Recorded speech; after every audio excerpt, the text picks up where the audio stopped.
Hello बच्चों, good evening. तो आज मैं नया लेक्चर इसमें मैं लेके आया हूँ। आज पढ़ाऊँगा आपको मैं energy of the electron in Bohr orbit. आज का हमारा यही लेक्चर है कि energy of the electron in Bohr orbit. तो अगर मैं इसकी डेफिनेशन लिखना चाहूँ तो वो क्या हो जाएगी कि टोटल एनर्जी होती है इलेक्ट्रॉन की बोहर ऑर्बिट में, वो होती है कि total energy of the electron in Bohr orbit is the summation of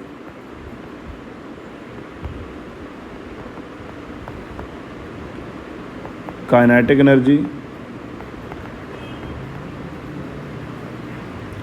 and potential energy.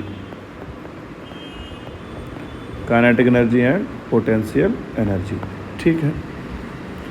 यानी कि मैं total energy that is EN लिखूँगा आगे चल के मैं इसको।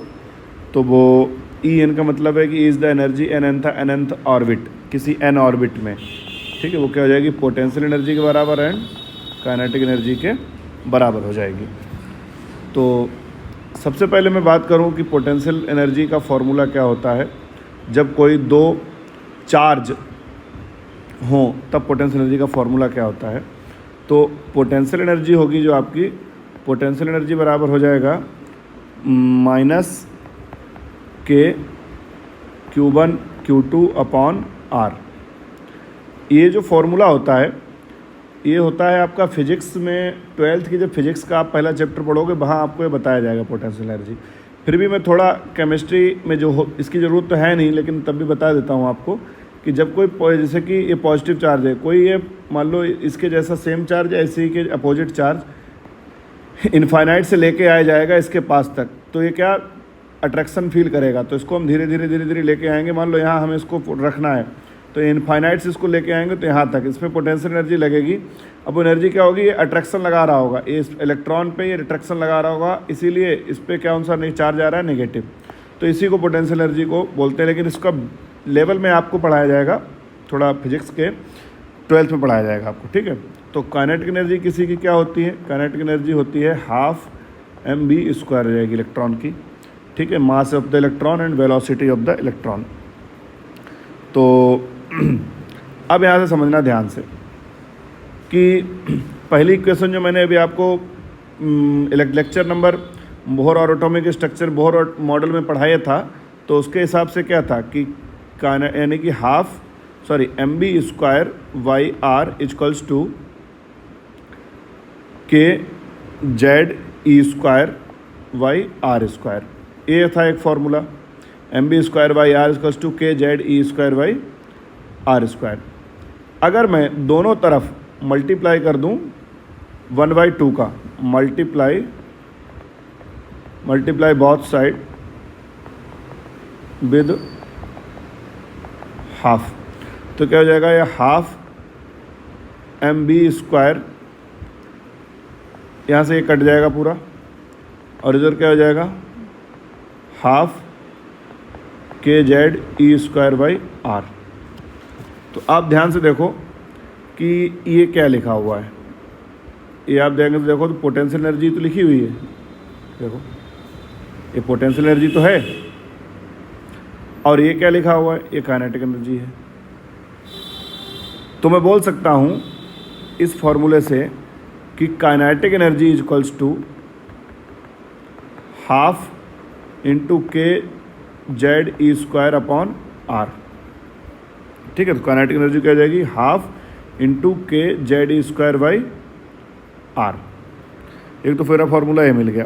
तो मैं टोटल एनर्जी यानी कि total energy that is EN की बात करूँ तो वो क्या हो जाएगा, kinetic energy plus potential energy. तो काइनेटिक एनर्जी कर दी है ½ kZe²/r एंड प्लस -kZe²/r। ये पोटेंशियल एनर्जी वाले लिख दिया मैंने। अब तो फार्मूला पहले के बाद क्या बन जाएगा ये कि -kZe²/r और इसको मैं लिख सकता हूँ प्लस में प्लस 1/2 kZe²/r। तो 1 में से आधा गया तो क्या हो जाएगा -12 kZe²/r, -12 kZe²/r। ये फॉर्मूला आएगा आपका एनर्जी इन nth ऑर्बिट में। ठीक, अभी बहुत महत्वपूर्ण इसके रिजल्ट निकल के आएंगे, उन पे ध्यान देना है अपन को। ये फॉर्मूला बना तो हम सारे कांस्टेंट्स हैं जो आपको दिख रहे हैं इसमें, तो पुटिंग द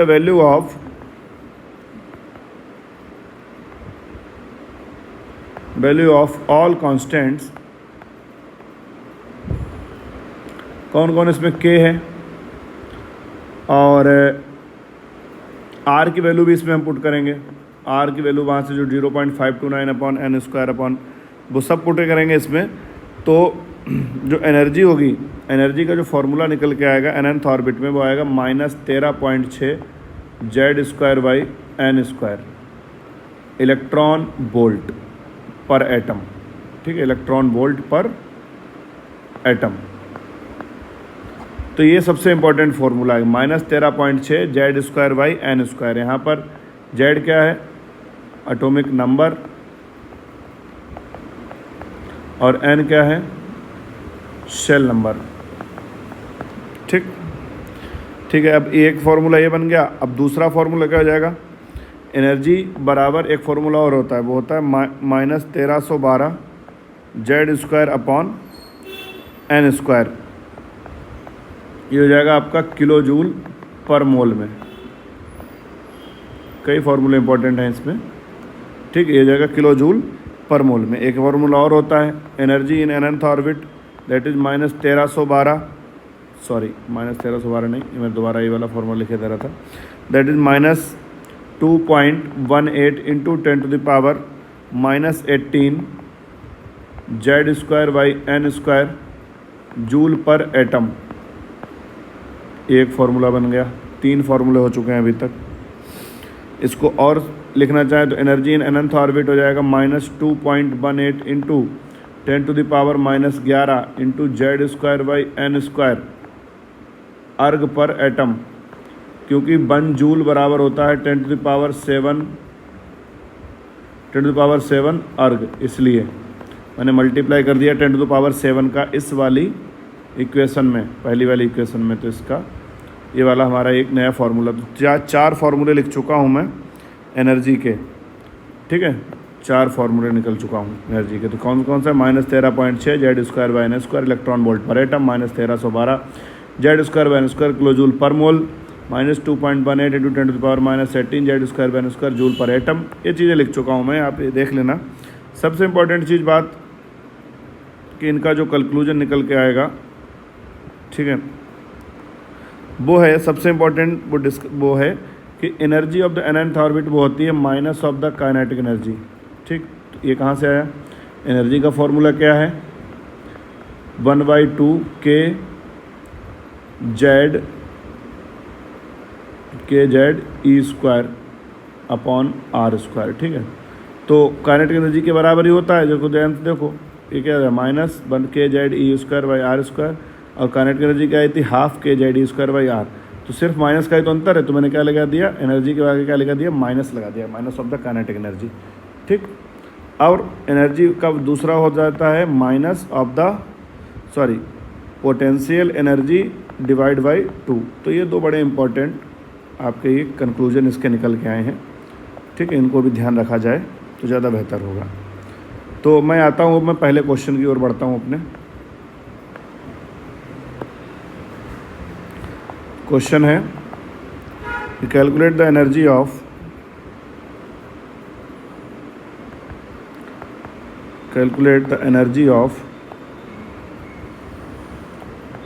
1, 2, 3, यानी कि 1 first, 2nd, 3rd and 4th orbit.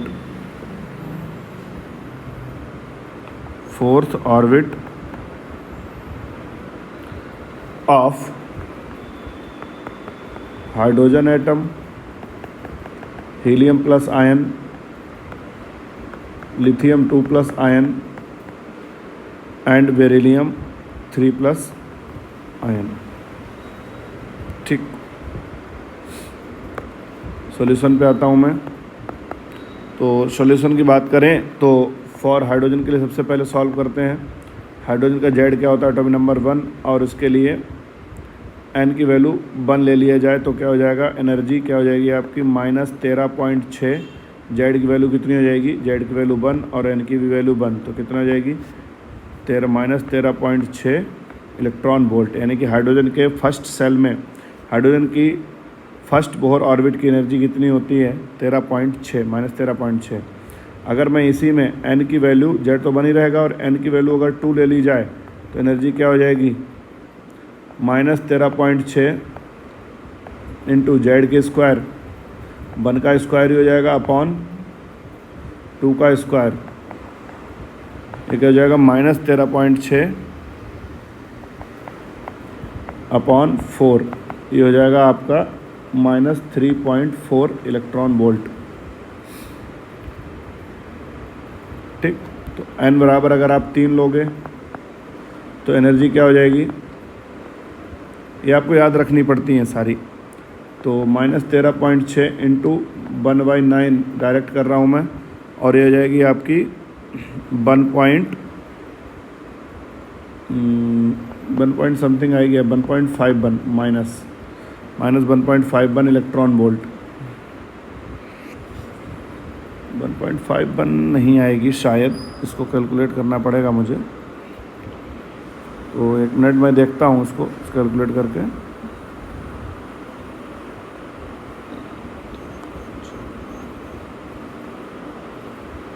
हाँ 1.51 ही है, मुझे याद था, सही है।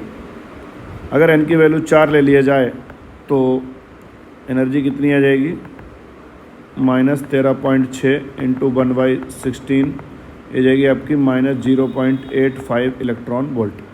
तो ये आपको एनर्जी जो होती हैं वो याद रखनी पड़ती हैं। तो फॉर हीलियम के लिए अगर मैं बात करूं,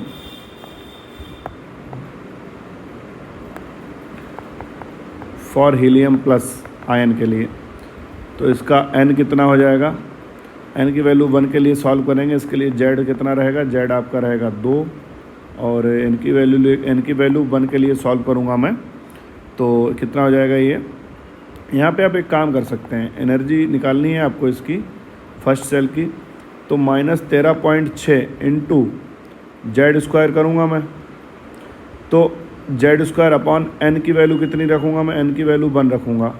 तो आप जो एनर्जी हर सेल में क्या लिखोगे, ये वाली जो एनर्जी होगी वो हमेशा एनर्जी ऑफ द हाइड्रोजन होगी इन अनंत सेल, इन एन अनंत सेल। तो देख लो, यही तो था, हाइड्रोजन की एनर्जी कितनी थी 13.6, फर्स्ट वाले के यहाँ से रख के सिर्फ ये चेंज किया है आपने, 2 का स्क्वायर, ये चेंज करोगे हर बार आप। तो मैं इसको ऐसे लिखने की बजाय ऐसे लिख दूँ कि -13.6 इंटू 4। ठीक, तो इस तरीके से मैं इसको कैलकुलेट कर सकता हूँ, ये जाएगा -54.4 इलेक्ट्रॉन वोल्ट। अब दूसरा एन की वैल्यू 1 और एन की वैल्यू अगर 2 हो तो क्या करोगे आप, -13.6, ये तो ये वाली बात तो सेम रहेगी ना। अगर आप हाइड्रोजन की सेकेंड ऑर्बिट में कितनी होती है, इनमें सीधे ऐसे बोल सकता हूँ कि एनर्जी ऑफ द किसी की भी एनर्जी निकालनी हो आपकी, एनर्जी अनंत ऑर्बिट में किसी भी एटम की, तो क्या हो जाएगी, energy of the hydrogen into Z square, ये बन जाएगा ना main, energy of the hydrogen into Z square. तो जैसे कि energy of the helium plus in second orbit, तो एनर्जी हाइड्रोजन की क्या होती है सेकेंड ऑर्बिट में, -3.4 इंटू 2 का स्क्वायर, ये हो जाएगा आपका। तो -3.4 इंटू 4, इसलिए मैंने बोला था कि ये जो चीज़ें हैं ना शुरुआत वाली, ये आपको याद रखनी पड़ेंगी तो ज़्यादा बेहतर रहेगा। तो ये जाएगा आपका -13.6 इलेक्ट्रॉन वोल्ट। तो इस तरीके से आप n बराबर 3 के लिए क्या होगा, देखो एनर्जी क्या हो जाएगी आपकी -1.51 energy of the hydrogen in third orbit, यही होती है, इंटू 2 का स्क्वायर, तो क्या हो जाएगा -1.51 इंटू 4, ये हो जाएगा आपका सॉल्व करके 6.5, 2 का स्क्वायर 3, n बराबर 3, एंड ये होता है आपका हाइड्रोजन का, हाँ ठीक है, यही आएगा लगभग 6.5 इलेक्ट्रॉन वोल्ट, माइनस का 6.5। n=4 के लिए सॉल्व कर लेंगे आप, इतना तो कर ही लेंगे। और ऐसे लिथियम के लिए कौन कौन बचा हुआ है, मैंने आपको ट्रिक बता दी है ट्रिक, तो ये क्या हो जाएगा, लिथियम के लिए सॉल्व कर लेंगे आप और बेरिलियम के लिए एनर्जी सॉल्व कर लेंगे। तो अब मैं आता हूँ नेक्स्ट क्वेश्चन पे। यहाँ से कुछ नोट होते हैं कि मैं आपका नोट्स जो है ना अच्छा बनवाना चाह रहा हूँ कि आपके नोट्स की दिक्कत ना आए, जब आप 12th में ही पहुँचें तो आपको ये नोट्स काम चलता रहे इसका, ठीक है। तो मैं कुछ नोट करके इम्पोर्टेंट बात लिखे देता हूँ, मैं पूरा नोट्स प्रॉपर बनेगा, पेन कॉपी लेके पढ़ने बैठे। नेगेटिव सिंबल, ये जो नेगेटिव सिंबल है वो क्या बता रहा है, negative symbol of energy indicates that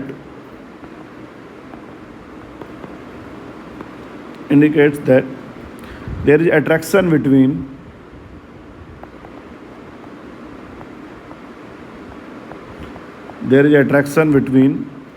nucleus and electron। और सबसे ज़्यादा एनर्जी कहाँ होती है, सबसे ज़्यादा एनर्जी देखो नेगेटिव है यहाँ पर, जैसे मैं यहाँ समझाना चाहूँ प्लस नहीं, यहाँ पे जैसे मैंने बोला कि जैसे मैंने पोस्टुलेट्स में लिखाया था बोर के कि जैसे आप न्यूक्लियस से दूर चलते चले जाएंगे एनर्जी बढ़ती चली जाएगी। तो इन्फिनाइट पे एनर्जी कितनी होती है, एनर्जी ऑफ द इन्फिनाइट होती है 0, आपकी एनर्जी इन्फिनाइट पे 0 होती है, यानी कि दूर जाने पे बढ़ती है और सबसे पास आने पर -13.6 इलेक्ट्रॉन वोल्ट हाइड्रोजन के लिए लोएस्ट शेल में, ठीक है। तो पहला नोट तो ये था कि एनर्जी नेगेटिव चार्ज क्या दिखा रहा है, नेगेटिव चार्ज बता रहा है कि ये न्यूक्लियस और अट्रैक्शन फोर्स है, ठीक। तो सेकेंड बता रहा हूँ मैं कि as the distance of the electron is the distance of electron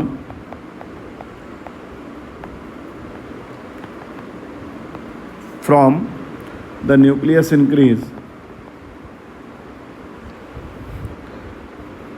then value of increase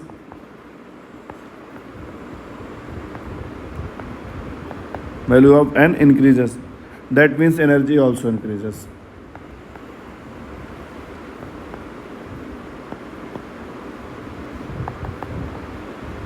क्योंकि सेल से दूर जाने पर एनर्जी बढ़ती है। और सबसे इंपॉर्टेंट बात एट इन्फिनिटी, यानी कि एनर्जी एट द इन्फिनिटी बराबर क्या हो जाती है 0। इनफाइनाइट पे एनर्जी क्या हो जाएगी किसी भी सेल की 0 हो जाएगी। तो सबसे इंपॉर्टेंट बात यहाँ पर हो जाएंगी ये कंक्लूजन मेन, ठीक है। तो नेक्स्ट क्वेश्चन पे आता हूँ मैं। Calculate the total energy of the end kinetic energy and potential energy. Calculate EN यानी कि total energy, kinetic energy and potential energy for second Bohr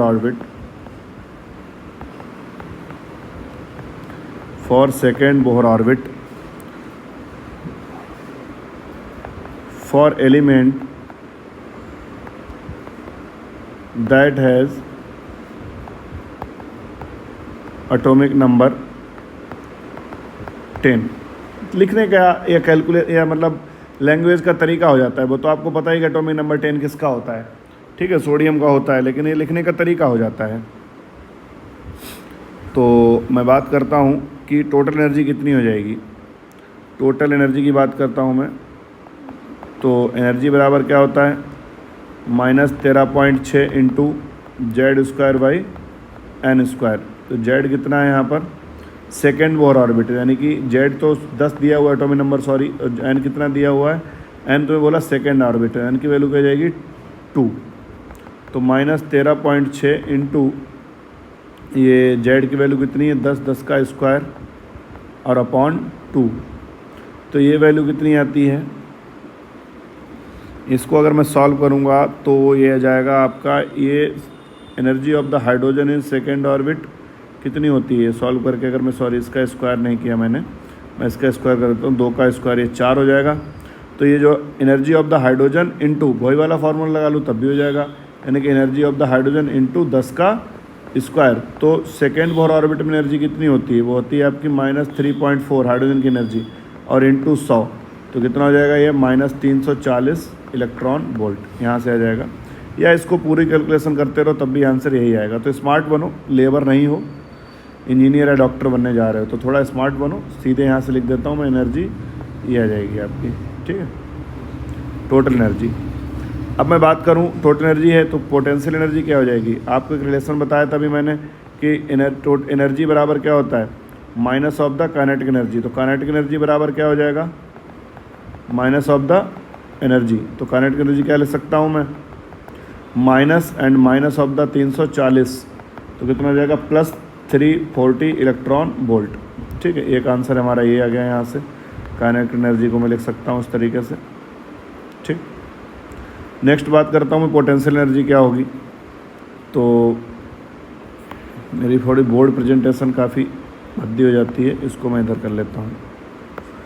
तो मैं यहीं से अगर बात करूँ कि पोटेंशियल एनर्जी क्या हो जाएगी,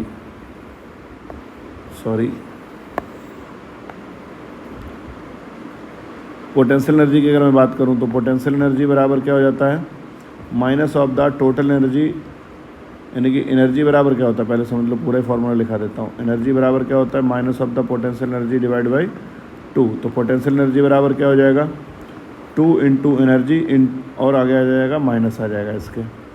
ठीक, तो 2 इंटू माइनस 340, तो ये क्या हो जाएगा, माइनस 680 इलेक्ट्रॉन वोल्ट। ये हो जाएगा आपका पोटेंशियल एनर्जी। ठीक है, ये हमारे दोनों आंसर आ गए। ये वाले जो कंक्लूज़न है ये वाले बड़े इंपॉर्टेंट होते हैं। मैंने आपको वहाँ भी एक नोट करके, जो भी मेरी आर्ट गंदी है चाहे कैसी भी है, उसमें मैंने एक आपको ऐसे इंस्ट्रक्शन दिया होगा उंगली वाला, ऐसे करके। मैं कभी कभी ऐसा प्रदर्शन कर लेता हूँ, फिलहाल मेरी आर्ट ख़राब ही है, ऐसा कोई आप भावुक ना हो। ठीक, अब मैं नेक्स्ट इसी के टॉपिक पे ही आता हूँ। एक सब टॉपिक है इसका, क्योंकि जैसे मैं बता चुका हूँ कि अगर ये मान लो N1 है, आप ये N2 है, ये N1 है, कोई इलेक्ट्रॉन जंप करता है N1 से N2 में जाता है, यहाँ से यहाँ जाता है, तो एनर्जी क्या करता है, एनर्जी एब्जॉर्ब करता है। और किस फॉर्म में, फोटोन की फॉर्म में। ठीक है, ये सब लिखा चुका हूँ। यहाँ से अगर इलेक्ट्रॉन जंप करके यहाँ आएगा तो एनर्जी रिलीज करेगा, तुमको एनर्जी दिखेगी आती हुई, किस फॉर्म में, फोटोन की फॉर्म में। फोटोन क्या होता है, packet of the light energy. ठीक है, तो एनर्जी तुम्हें रिलीज होगी, ऐसी एनर्जी दिखेगी, किस फॉर्म में, फोटोन की फॉर्म में। ठीक, तो मैं बात कर दूँ तो एनर्जी होगी क्या यहाँ पर, तो मैं निकालता हूँ डेल्टा ई। डेल्टा ई यानी कि एनर्जी का अंतर। ठीक, पहले से माइनस क्या हो जाएगी, तो यानी कि डेल्टा ई बराबर क्या हो जाएगा, energy of the N2 minus energy of the E1 N1। ठीक है, तो आपको मैं बात करूं डेल्टा ई बराबर क्या हो जाएगा, डेल्टा ई मान लो ऊपर वाले सेल में कितनी एनर्जी हो जाएगी, minus 13.6 Z square by N1 square, sorry N2 के लिए निकालना तो 2 का square, minus 13.6 into Z square by N1 square. ठीक है, ये समझ गए होंगे आप। इसको थोड़ा मॉडिफाई करते हैं हम, चलो माइनस लगा रहने। तो इसको अगर ब्रैकेट खोलेंगे तो हो जाएगा minus 13.6 Z square by N square plus 13.6 into Z square by N1 square. अगर मैं कॉमन लूँ इसमें तो कॉमन क्या ले सकता हूँ, मैं कॉमन ले लूँगा 13.6 जेड स्क्वायर कॉमन ले लूँ तो क्या बचेगा, ये 1/N2 का स्क्वायर, माइनस कॉमन ले लूँ, माइनस के साथ 1/N2 का स्क्वायर माइनस 1/N1 का स्क्वायर। अब माइनस अंदर जाएगा तो हो जाएगा minus 13.6 Z square 1/N1 square minus 1/N2 square. अब चाहे इलेक्ट्रॉन जंप करके आए नीचे या नीचे से जाए ऊपर, या तो एनर्जी एब्जॉर्ब करके ऊपर जाए इलेक्ट्रॉन या एनर्जी रिलीज़ करके नीचे आए, लेकिन हमें सबसे इम्पॉर्टेंट बात है किस चीज़ का ध्यान रखना है कि N1 हमेशा आपका स्मॉल होता है और N2 हमेशा आपका लार्ज होता है। इस चीज़ में मैं खुद कंफ्यूज रहता था जब मैं पढ़ता था। उसके बाद मुझे थोड़े दिन बाद एक टीचर मिले, नवीन गौतम नाम था उनका, हमारे सर थे, बड़े अच्छे से आदमी हैं। तो उन्हें हमें से समझाया कि सर कुछ भी हो, चाहे ऊपर जाए एनर्जी चाहे नीचे जाए, ठीक है, N1 small and N2 highest. तो N1 बराबर क्या रहेगा आपका, स्मॉल रहेगा और N2 आपका हमेशा लार्ज रहेगा। ठीक, तो ये चीज़ आप याद रखें हमेशा इसमें जब भी पुट करें, चाहे इलेक्ट्रॉन रिलीज जंप करके ऊपर से नीचे आए चाहे नीचे से ऊपर जाए, जो भी करना है आपको इस तरीके से लगा देना। और आगे 13.6 लगा हुआ है तो इलेक्ट्रॉन वोल्ट हो जाएगा। अगर माइनस आप बाहर रखते हैं तो आपका फॉर्मूला क्या रहेगा, 1/n2 square minus 1/n1 square, ये रह जाएगा आपका। ठीक है, तो इस पर मैं पहला क्वेश्चन लिखता हूँ बेटा। Question, how much energy is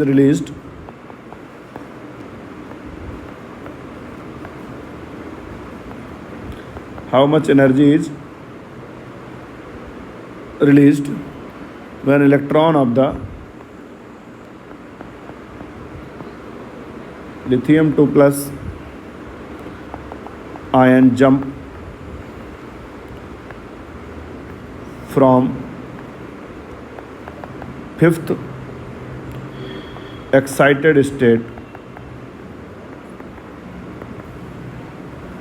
to ground state. Ground state क्या होता है मैं आपको पहले ही समझा चुका हूँ एटॉमिक के।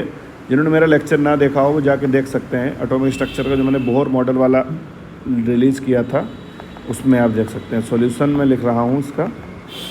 तो N1 क्या हो जाएगा आपका, N1 क्या हो जाएगा आपका, जो स्मॉल हो, एक तो स्मॉल कौन, ग्राउंड स्टेट यानी 1 हो जाएगा N1, और N2 क्या हो जाएगा, excited state, 5th excited state बोला है, 5th एक्साइटेड स्टेट। मैंने क्या समझाया था कि जितने भी एक्साइटेड स्टेट हो उसमें 1 जोड़ दो तो आपका N की वैल्यू निकल के आ जाएगी, क्या हो जाएगी 6।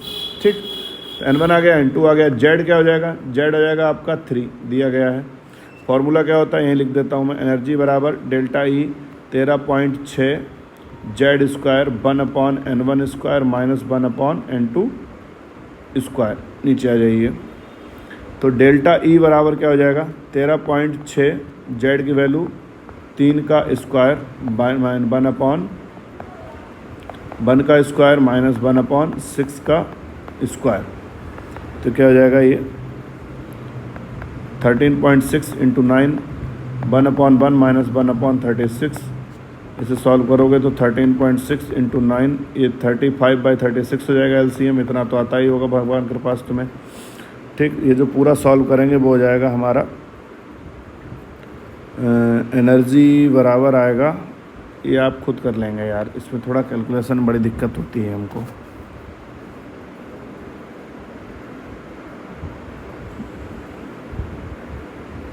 एक मिनट में करके बता रहा हूँ आपको कैलकुलेशन। मेरे पास कैलकुलेटर है अभी, इतना समय मैं कैलकुलेशन में नहीं लगा पाऊँगा, मैं सीधे आपको करके बता दूँगा। ये हो जाएगा 122.4 इंटू 35/36, ये हो जाएगा इंटू 0.97, और दोनों का कैलकुलेट करके निकालेंगे हम तो हो जाएगा 122.4, ये हो जाएगा आपका 119 इलेक्ट्रॉन वोल्ट। ठीक है, इतनी एनर्जी रिलीज होगी जब इलेक्ट्रॉन 6th सेल से, यानी कि कहाँ से, 6th सेल से 1 2 3 4 5 6 N1 N2 N3 N4 N5 N6 यहाँ से जंप करके कहाँ आएगा, ग्राउंड स्टेट में। ठीक, तो कितनी एनर्जी रिलीज करेगा, 119 इलेक्ट्रॉन वोल्ट की। कब, जब लिथियम लिया जाए तब। तो ये तो रहा आपका ये वाला का सॉल्यूशन। ठीक,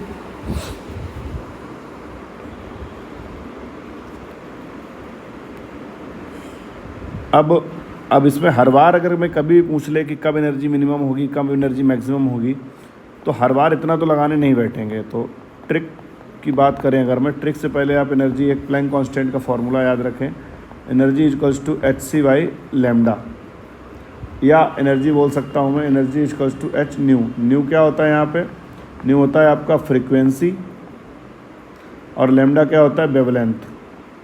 c/λ न्यू हो जाता है, यानी कि energy is directly proportional to the frequency and energy reversely proportional to the wavelength. इतना ध्यान रखें, एनर्जी बढ़ेगी तो फ्रीक्वेंसी बढ़ेगी, एनर्जी बढ़ेगी तो लैम्डा घटेगा, सॉरी लैम्डा घटेगा, लैम्डा की जगह h बना दिया मैंने, लैम्डा घटेगा। इसको काफ़ी वाहियात बन चुका है, इसको थोड़ा मैं शुद्ध कर लेता हूँ। तो हो जाएगा लैम्डा घटेगा, एनर्जी बढ़ेगी तो लैम्डा घटेगा, लैम्डा घटेगा तो एनर्जी बढ़ेगी, लैम्डा बढ़ेगा तो एनर्जी घटेगी। ठीक है, energy is directly proportional to frequency, ये सब बातें आप याद रखें। तो मैं बात करता हूँ कि एनर्जी की टर्म में इसको सेपरेट कर देता हूँ। एनर्जी अगर आपकी एनर्जी मैक्सिमम होगी तो लैम्डा क्या हो जाएगा, आपका मिनिमम हो जाएगा। एनर्जी मैक्स या मैं यहाँ लिख सकता हूँ एनर्जी मैक्स बोलूँ या फ्रीक्वेंसी मैक्स बोलूँ, दोनों बात एक ही पड़ जाएंगी मुझे। तो इस केस में आपका लिए या दूसरी चीज़ हो जाएगी energy max, frequency max, and इसी में क्या हो जाएगा आपका लैम्डा मिनिमम। ये तीनों बातें एक ही जैसी हैं, एनर्जी मैक्स, फ्रीक्वेंसी मैक्स, तो लैम्डा मिनिमम, क्योंकि energy directly proportional to frequency. तो इस केस में आपको N1 जो भी दिया हो, आपको कई ऑप्शंस आएंगे, भी क्वेश्चन कराऊंगा। N1 आपको मिनिमम लेना है और N2 आपको मैक्सिमम लेना है। ठीक, बहुत सही। यहीं अगर आपका एनर्जी मिनिमम आ जाए, एनर्जी मिनिमम लेना है तुम्हें और फ्रीक्वेंसी मिनिमम, सेम बातें हो गई, तो लैम्डा क्या हो जाएगा मैक्स। इस केस में NV आपको N1 मैक्सिमम लेना है और N2 आपको नियर बाई लेना है, नियर बाई आसपास का। ठीक, इस तरीके से ट्रिक चलेगी सीधे सीधे। तो मैं क्वेश्चन लेता हूँ।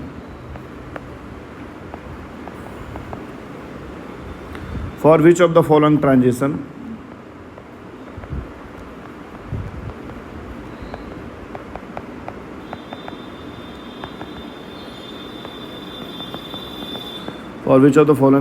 Energy will be max.